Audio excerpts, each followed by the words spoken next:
What a game from the Montreal Canadiens as they shut out the Edmonton Oilers. We got crazy performances across the board, but the most surprising thing was the team defense on a level that we have not seen this season. This is multiple games in a row where these changes have led to incredible results for Montreal. A big 7-5 win in Buffalo, holding with one of the best teams in the league in Minnesota, beating down on Columbus, and now shutting out Connor McDavid and the Edmonton Oilers. We got to dive into everything that made this click. Plus, we had to talk about some trade rumors surrounding David Savard and a recent report from Dave Pagnotta. And of course, we have to talk about Ivan Demidov, who had another point today, continuing his amazing KHL season. So we're going to get into all that coming up on this live episode of Habs Digest. Thank you all for tuning in to the post-game live stream. We don't do these super often, but on Mondays, it's live stream Monday. We had to do it for you guys. Jesse, I know we're going to talk about the game in a second. I know we're excited, but boy, isn't just the happiness flowing through the fan base right now? It is. And it's kind of a long time coming. There's been some work to kind of get there, sometimes without always the results right away. But, we got amazing stuff happening, here in Montreal, Laval, obviously, over in Russia, abroad, so I'm looking forward to getting into it today. All right, well, I'm going to first of all thank all the channel members for being here. We got to scroll back through the chat. We got Pouce on Pouce. We got Simone Desjardins, happy for Monty. Will be good for his confidence for sure. Pouce on Pouce with the lane train emoji. We got Alex in here as well. We got Alex, did you see Line doing drills? We did. There's some good stuff there. Jason Patrick, Monty just needs defense in front of him. If the D plays a decent game, he'll be fine.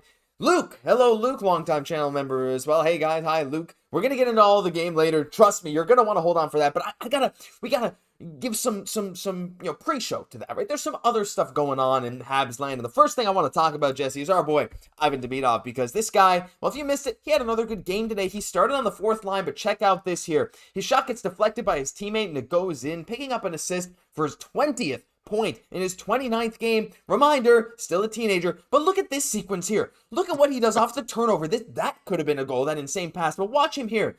Just going around the whole team, deciding to just, no, I'm going to turn back. Doesn't this remind you of weirdly a lot of Kirill Kaprizov or Lane Hutson kind of going through the defense? Here we go. Just going to create a chance for myself. Unbelievable stuff from this guy, Jesse. Again, like I said, 20 points in 29 games.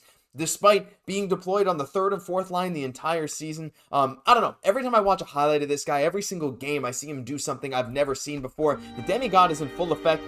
How much would you say you've been impressed by his performances, especially considering the third and fourth line deployment, considering the chances he's created? This is what Demidov does. He just dominates in the offensive zone. Kind of similar like McDavid in some ways, of like when obviously to that level of the control with the puck. And the best part about Ivan Demidov, folks, is his aggressiveness. When he gets he's not too much fluff with him. Once he gets the puck, he's looking, as we saw in that clip just before, he's looking to take it to the net. So just how dangerous he can be, kind of, his thirst to get into that dirty sort of areas, and obviously with that skill, like he's looking, he's setting up his attack. But we're starting to expect this from Demidov every time. He's just set up, but he's going to beeline it to the net. For me, this is just such an amazing combination to see. I want to see all the channel members in chat send your demigod emoji, but you know what we love to see when we talk about Demidov? We want to see people spam D in the chat. Send the D in the chat. You guys know how it is. Every single time, every single one of you that's in this chat here, every single one of you subscribers, send some D in the chat for Ivan Demidov, because we are just so excited about this guy. So we had to give you a bit of a primer before we get into the other stuff. Oh yeah, the fans are on it, Jesse. We know they are. Playing this one more time. This might be my favorite animation that we have. We got to get some more, and I know we got some more coming, Jesse. I promise I'll get on those eventually once I get some time. They're coming. Jesse had some great ideas, and we're going to get into some stuff, but we're going to move on quickly because there's some more stuff to talk about. And I want to quickly talk about something Dave Pagnotta said. I think it's Pagnotta. I always get the pronunciation wrong, but he said it here in this little segment for the latest. He mentioned how the Oilers were getting a first-hand look tonight at a certain defenseman in Montreal. And let's dive into exactly what he had to say as well. Before we do, Jesse, though, Simone Desjardins with the first super chat of the stream for $2.79. Simone, thank you so much for always being such a loyal supporter. I see all the channel members sending these D's in the chat and their emojis. This is awesome. J-Dog with some foreign D's. There's some Icelandic D's in the chat as well. So we're going to get into this, though. I'll bring up the quote from Dave Pagnotta. Thank you again, Simone. Dave Pagnotta said, David Savard is in the lineup, and he's going to be a target for a number of teams, including the Edmonton Oilers. They're last in the NHL on the PK, and they're going to want to improve on that element. I think they definitely want to bring in someone with physicality and a defensive mind on that blue line. Now, he did say the Oilers are going to be looking for multiple different players that are similar to David Savard, but hey, Savard played a very solid game tonight, very solid defensively. Some great plays the announcers pointing out when he knew when to turn his back to his man versus face them. He was making great decisions, and this is interesting because we know Savard's going to be a hot commodity, and a team like Edmonton does have a decent trading relationship for Montreal. This, to me, actually does kind of make some sense. Yeah, and if he was to go, at least he'd be going to another Canadian team in the Edmonton Oilers. But like, he's the definition of a great guy to pick up right at the trade deadline, going into a playoff run. We know what he can really do to help a team when it matters, blocking so many shots. But Josh, I got to ask you, in your opinion, is David Savard being traded? Is Kent Hughes going to let him go at this trade deadline? Depends on what he's offered. I mean, like, I legitimately think he could fetch a first-round pick. And I think if you're at the trade deadline, as valuable as Savard is to this team, if you're going to lose him for like a few months of a season and you get something like a first-round pick in return, I think it's hard to say no. Absolutely. And it's only because you're seeing guys like Guhle stepping up even further. Because now that young decor, by the end of this year, you wanted them to take those steps, a couple of those key guys there, which, other words, if you don't have, you can't really trade that Savard yet. But, I feel like, yeah, just for what you're going to get for him, it's really hard to say no, most likely. Yeah, I would say that too. We got Tony saying Oilers have nothing they can give us for Savard. Draft capital is something. I don't really know how many future picks that they have in terms of young players. Well, they lost a lot of their leverage in terms of Dylan Holloway and Filip Broberg. So, yikes. Sorry about that, Edmonton fans. But hey, it is what it is. But right now, man, David Savard, he has been playing his role to perfection, honestly, and I think he'll do very well on a playoff team, whether it's in Montreal and maybe a couple of years you bring him back, whatever, or in the future. But guys, you know what? We're here to talk about the game. This is not going to be some kind of super long live stream. We'll let you guys kind of dictate this as well. But like Spencer says in the chat, ça sent la coupe.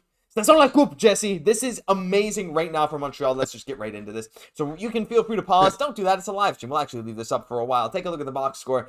There was so many good things tonight as I'm going to roll the highlights of the game. We're going to roll with this here. Taking a look at how this game played out. I mean, it's hard to find defensive highlights, but Montreal was giving up no chances in their own zone. Now, this goal by Brendan Gallagher at the end of the second period was great. This play by Caufield along the boards, setting up Guhle. That Caufield-Evans new hook line has been dynamite so far. And Jake Evans, of course, capping it all off. Monty with a great performance in net. But Jesse, the thing we have to talk about first is something that you don't really see in the videos. It's hard to see on the stat sheet, but that team defense has looked like every single game over the past week, even like 2 weeks, has improved. And when you can shut out a team with the best hockey player on the planet, you know something is going right. And I am honestly kind of shocked. Limiting Connor McDavid and Leon Draisaitl to only 2 shot attempts against is absolutely phenomenal. And this was kind of the big thing for the team tonight, right? Like, they just did such a good job of defending their own blue line. We saw they were structured, they were kind of in formation. And Josh, it just feels so good that we've kind of been building up to this. And there was even a game or two, that I'd reckon that, they're putting forth a solid effort, but not really get rewarded. But we're saying they just continue to play the right type of way, that overall, just strong type of game. That the good results would really come, but they were able to really tighten things up kind of over the second. They let a lot of shots in that first, but then as the second, they started to tighten things up. And then in the third, right, they really started to limit the chance for the Edmonton Oilers, kind of gaining control over this game as it went on. So that was absolutely phenomenal to see. That 5-on-6, Jesse, my gosh, that was one of the best 5-on-6s I think I've seen all season. Montreal also, I know Edmonton was last in the PK, but like Montreal made their power play look like a joke tonight. I mean, how impressed were you with the penalty kill? I feel like that needs to get shout out a little bit as well.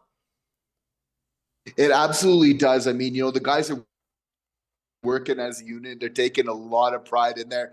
For sure, you got to feel like they had a little bit of confidence, the penalty kill unit, with just the way that Monty was playing in front of them too, which was just so amazing. The fact that, like, Monty was good tonight, but I like that the team didn't rely on him to get that victory. They're only asking him, okay, do your job and we'll kind of take care of the rest. But of course, Monty was really clutch there. But of course, we were looking to kind of clog up the front of the ice, especially on the penalty kill as well, like where those really high danger chances come from. So that was what was really nice to see from this team. So good. I want to get to the chat though, because we got some super chats coming in again, Jesse. The fans have been rolling so far in this live stream. Luke saying D equals MCD minus MC equals Montreal Canadiens. I'm not, wait. I think I follow your logic here, Luke, but regardless, we are hyped. Thank you so much for the $2 super chat. Thank you for the Demidov and the Montreal Canadiens love. And we also got Roger Goudreau sending just a simple finger to the sky, saluting our tribal chief, Jake Evans. I don't know. There's a lot of guys on Montreal who we could probably give that title to, but thank you so much, Roger. I should say Roger, not Roger. Roger, you've been supporting us like crazy recently. Roger has been super generous in the comment section of a few other videos as well, so thank you so much. Channel members as well. Tony saying the Oilers can't afford to lose Skinner. We got Jason saying Caufield's been quite the playmaker. Mark Orr, welcome in, Mark. We got our Rocket Richard tier members video call coming up Thursday, and Mark, I hope to see you there. Great to have you in the chat here as well. Good chatting with you, obviously, most days in our group chat. Hello, Habs fans. Great game by all, absolutely. Alex saying the team, if they can gain some consistency, will be fighting for a wild card. Yet to be seen, but Jesse, we're 5-4-1 at home, which is pretty good. We'll get into that in a second. But yeah, you know what? Let's just get into the other thing. And guess what? I do have the game scorecard.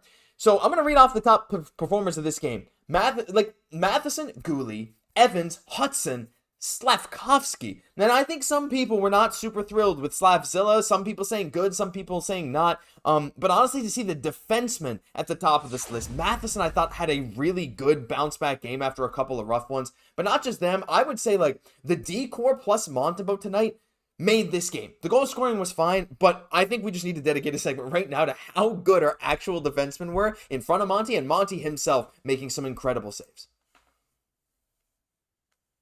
Yeah, and Lane Hutson as well continue to be so good defensively as well, which is just an absolute phenomenal thing to see. But yeah, again, you know, the big thing is consistency has been the one thing that this team has really lacked so far this season, and as a result, hasn't really had that identity. So just the fact of kind of looking to play that overall game, kind of tighten things up, and lo and behold, you know, playing a little bit of that simpler game as well, where it's that defense is creating those opportunities. Also, just knowing when to get the puck in deep, making good sound decisions. Again, we're seeing that forechecking, that it's creating those solid, opportunities as a result there. So I think absolutely it starts with the defense, you know, for this team tonight. Absolutely. You know, we saw Slav kind of chip it in there, and also Cole as well, where he was kind of creating some turnovers as well. We know, like, Marty St. Louis knows that smaller guys can play defense. That's why he's so much on Cole about wanting to improve that part of his game. And we've seen that. And now Cole kind of from being a playmaker in some games and now kind of setting up some things by even getting in on the forecheck, kind of creating some turnovers there. I think it's just absolutely amazing to see that we're getting defense from all corners of this team right now. Yeah, it's been incredible. And I want to shout out Slafkovsky as well, because I know some people are not thrilled, whatever. But that goal by Gallagher, Slafkovsky made a fantastic defensive play. He made a few this game, forcing turnovers on guys like McDavid and Draisaitl, letting the puck go to the other direction. He should have gotten an assist on that Gallagher goal. I guess he didn't technically touch it, but he's what forced, at the very least, the Ekholm turnover that led to the puck going to Matheson on the wall as he sent it to Gallagher. So Slav was really impactful in this game, and honestly, I think we do need to give him a bit of credit for it. Oh my goodness, we got some more things going on in chat here, Jesse. We got some more well, actually, it's not a super chat. It's Simone Desjardins being once again incredibly generous, gifting 5 channel memberships.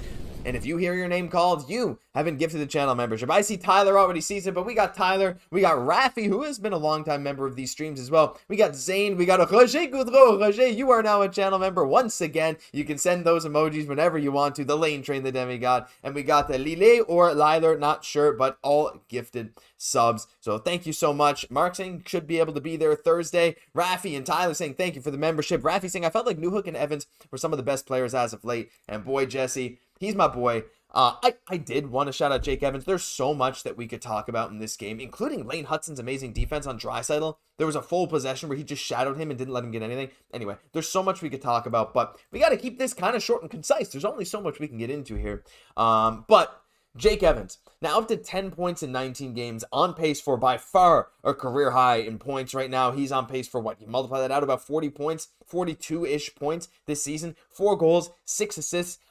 You know, shoehorning him in as your number 2 center is not something most teams would want to do. But I have been like I don't know. I've always been a Jake Evans truther. I didn't even think he'd look as good in this role as he has, but he's super reliable in the faceoff dot. Maybe not so much tonight. Super reliable defensively, and has actually clicked very well with Cole Caufield, which is a duo I didn't think we would see coming into this season.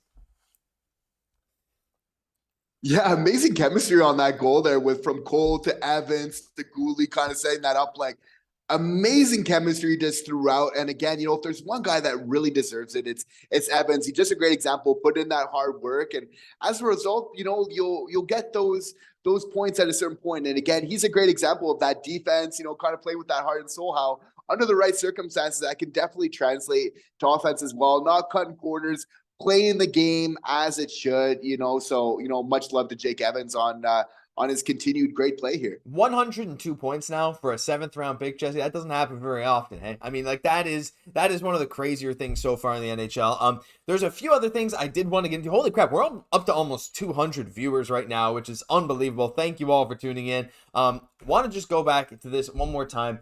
And I just want to have a look through because there's one guy here that did get a point tonight.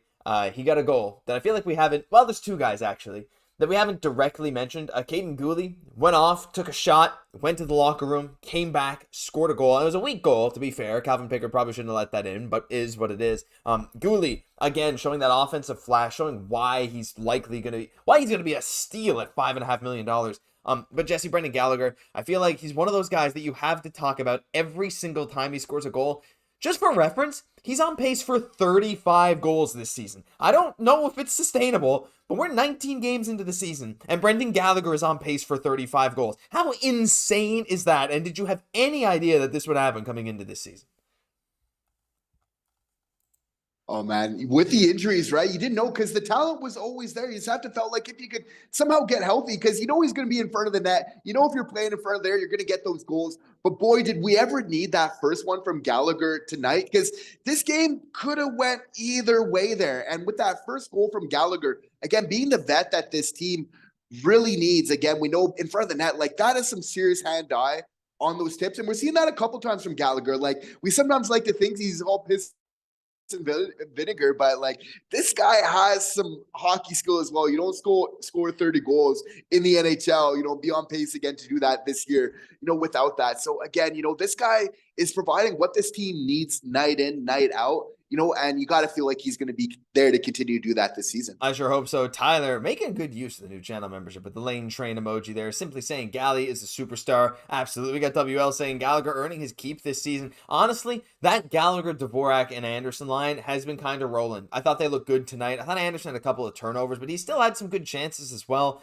And Anderson turning into a defensive specialist to some extent has been something, again, I didn't expect. But Marty is making the most out of what this team has right now. So I've been very excited, especially for the defense.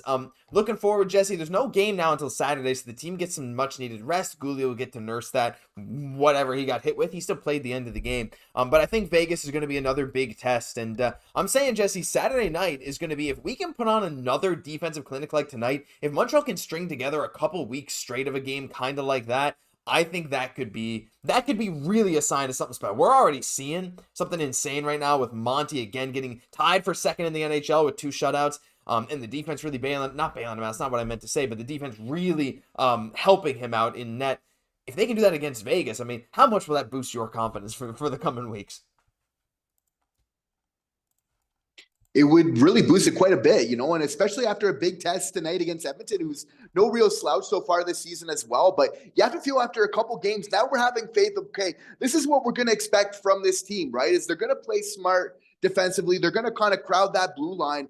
And offensively, I like, getting those pucks to the net, just kind of having, knowing what to expect from this team, because we saw some great performances early in the season, then not so much. But now we're kind of finding like a style of play. And we know it all kind of goes back to that bag skating. We did get those results right after because we knew we were in a big hole. But it's about starting to get that discipline, starting to kind of concentrate on that defensive end. And we're just seeing that we're continually building on that right now, which is just super important, just to have like a baseline of what we can really expect from this team night, going in, night out. So I really feel that they're going to continue along, working this team game together because, again, they might have all those superstars all the time, but they see when they work together as a solid 5-man unit, they can limit some of the best players in this league and get their opportunities as a result. Yeah, it's man, I'm excited because like you said, we're going up against like Minnesota's more of a defensive team, and that was basically a 1-0 game until like near the end of the game. And Edmonton's a fiery offensive team, and against both styles of play, Montreal hung in right until the end, and Montreal just happened to come out on top in this one. They, obviously in Minnesota, you're going against right now probably either him or Connor Hellebuck. Filip Gustafsson has the best stats of any goalie in the NHL. He's a Vezina candidate right now, and so, but then here in Edmonton, you're going up against Calvin Pickard. You can abuse that a little bit. A couple of the goals were not amazing. You're probably not going to score that Guhle goal against some other guys like Gustafsson. But still, you take advantage. You do what you can. You keep yourself in the game. So really excited. Want to get to the last few super chats here as we get ready to close things off. Alex with $2. Simply saying Line. That's also exciting, Jesse. Just thinking about him. Yes. Yeah. You think that? Do you think we see Line and Caufield on a line? Do we think? I don't know. Like, what if? Oh, idea. Do you think Line maybe replaces Dach on the top line when he comes back? Is that something you think might happen? I might. That might work. That's a good question. I think some of our good play has kind of coincided with shifting the lines a little bit there. Line is going to change everything. Thank you, Alex, for the reminder. We needed that. He is on the ice. He's skating but I don't know, Cole's showing that he can pass it and be a little bit of a playmaker right now. I wonder how that kind of affects maybe bringing Newhook down onto that third line there. I have to see, but Cole just looks like he can play with just about anybody right now. Having those dual shot, pun intended, kind of threat there on that line, I think would be absolutely phenomenal. Would be amazing. We got Roger as well, sending $3.99, just the simple little emoji there, $3.99. So he did send a message a bit earlier. He said il manque énormément sur la première ligne. Top Petit et Slafkovsky ne joue pas assez. You're saying Slafkovsky's not playing enough? Wait, hold on. Maybe my French understanding is... how do you interpret that, Jesse? Look, I speak French every day. I work in French. Sometimes messages I don't quite get through. Il manque énormément sur la première ligne. Trop petit et Slafkovsky ne joue pas assez. Is he saying the first line needs to play bigger? I'm not sure. Can you translate for me? Right? I would almost like you're missing big and small, but it looks like we're having a lot of size on that first line, but I don't know. Maybe, he's responding to Slafkovsky, kind of getting benched a little bit recently there. We know he did have a little bit better game tonight, kind of bouncing back. You could tell he kind of had that fire in this game where he wanted to get implicated there as well. And he did, make some good things happen there on the ice. But we appreciate you very much, Roger, all the same. That's for very sure. He added physique. So I think he's saying il manque énormément sur la première ligne, trop petit, et Slafkovsky ne joue pas assez physiquement. Probably. I think probably is what he's saying. Oh, yeah. So there you go. But hey, Slav's getting there. We want to see those hits. Yeah. I mean, hold on. How many hits do we have tonight from our boy Slav? He was the team leader for a while. 0 tonight. Oh boy. He might be onto something there, Roger, actually. But yeah, final few things I want to just get into before we end off the stream. My gosh, we got over 200 people. Can't thank you guys enough for the support on this later night stream. Really love it. Rafi saying when Lana comes back, you think we can make a push for the playoffs? Could. Yet to be seen. We'll have to see. Mark saying Monty was awesome today. Kept us in the beginning. Believe that gave us a shot of adrenaline for sure. Tyler saying, real question, Josh. Should we trade Armia? Again, depends on the offer, but I would say yes. Honestly, but here's the thing. Armia's often, he can be the extra attacker. He's out there when the other team has their net empty in the 6-on-5. He's solid in the role he has, and his contract's over at the end of the season. I don't mind keeping him around. I really don't, honestly. I think Armia, unless he gets something crazy for him, I don't mind keeping him, but we'll see. I think he's just really usable for what he is. Tony saying we need to keep Galley, Savard, Matheson, Armia for experience and mentorship. Dvorak and Newhook can go. Sooner the better. It's a bit of a hot take there, Tony. I mean, look, I'm a big fan of my boy here from Newfoundland. I'm not ready to move on from Newhook. I don't know. What do you think, Jesse? Keep Galley, Savard, Matheson, Armia for experience, and Dvorak and Newhook can go. How sold are you on moving Newhook? I like Newhook. I think he brings a lot of energy to the ice. He's showing a little bit of chemistry with Cole on that second line, which is nice. I want to see him bounce back because I like that he's hardworking. I get that the size isn't there, but sometimes he can just take over a game, right? I want to see that more of going to end. Those are always the nicest goals from Newhook, where he's just flying towards the net. So, I mean, I want to see him get on his horse more and kind of be offensive, attack the net. Doesn't need to be pretty. Just take the puck there, because we know he's a hardworking guy that, has the skill and speed to do that. Yeah, and I think he can level up. Like, I don't know. Like, he's not, at this point, he's not a second line player really yet. Like, really, that line's being carried a bit by Caufield and Evans. But, like, I think Newhook's still a good player. Stanley Cup champion, as Butt Kicker 101 says in the chat. So, very, very good point. Plus, like, really, if we get rid of him, I can't use this anymore. I mean, I could, but I have to change the jersey. I really like this. Smell the salt water in the fish. All right, last few things here. Simone saying we're missing a bit of grit. Simone saying he'll 100% get a shot, talking about line A. Final few things here. Simone sends another super chat. How about that Fowler blocker strike? I guess that'll be the final thing probably here before we head off. Alex saying Dach, Newhook, line A. That could be an interesting line. I saw the Fowler blocker strike. I like the emotion Fowler's playing with, Jesse. This dude's got fire. He's been probably the best goalie in the NCAA this year. I like it personally. I think it's, I'm not condoning it, but I like what it represents in terms of his competitive spirit. To be honest, I like that he's got a little bit of Patrick Roy in him, and in Jacob Fowler's, defense, there's a history of this guy taking a run at the goalie a couple times. Us in Montreal, we are a little bit sensitive when it comes to players running the goalie. So I like preemptive, get that blocker out there, let them know we're not taking that. Jacob Fowler's taking matters into his own hands, and I support that. Absolutely. Just wanted to flash up on the screen really quick because we haven't done this in a while, just before the stream ends. Just want to show you guys some Jacob Fowler stats because we all love Jacob Fowler. Just take a look at that. 943 save percentage with a 1.55 GAA so far in 9 games in hockey. This guy is absolutely unbelievable. So, I think that's going to do it, guys. My gosh, thank you so much all for tuning in. 200 plus people here for a post-game live stream. Those kind of numbers aren't usually hit by some later Monday night live stream, but we appreciate every single one of you. And as Simone says, guys, we got 200 people in here. We only got 51 likes. I'd love to hit that at 100. That's crazy. That's going to quarter of you who are here to hit the like button. I don't know if that's possible, but it'd be a nice goal to head down. And by the way, if you're here and you enjoyed, why not hit the subscribe button? Because our stats do say that over half of you watching this right now are not subscribed. Everyone in the chat subscribe. You have to subscribe to type in the chat. And look at how great this chat is. You can be part of this. So if for some reason you're watching, you haven't hit the button, we'd really appreciate it. Any final thoughts, Jesse, before we close out this wonderful Monday stream? We're building upon something. It's taken time. Rome wasn't built in one day, but it's kind of a young team where they're in the process. And I think they knew that if they kept putting in the work, that, eventually they'd get out of it. Things do kind of balance out at a certain point in time, with this team. It's just about sticking it right now and really working together as a team, which is just so encouraging. Absolutely. So we got one final super chat here from For You. $1.99, just simply with a thumbs up. Their 5th super chat on the stream. Thank you so much, For You. Tony, we'll let the fans discuss that take on Newhook. Tony's not sold on Newhook, but that's what we like. We like people with different opinions left and right. Tony, you've been a supporter for so long. Really love all the opinions. Everyone sharing their stuff in the chat. So much awesome conversation, and that's what we really love. Probably the most about our fan base, as Gary sends some emojis too. But guys, thank you so much for watching. That'll do it for this episode of Habs Digest. If you enjoyed, leave a like, comment, like you all did, and subscribe to the channel. Thank you all so much for tuning in. Late show, like Joseph said. And well, hey, we might have some more as the season goes on. I'm Josh Gosse, my co-host, Jesse Poirier. We'll catch you guys all in the next one.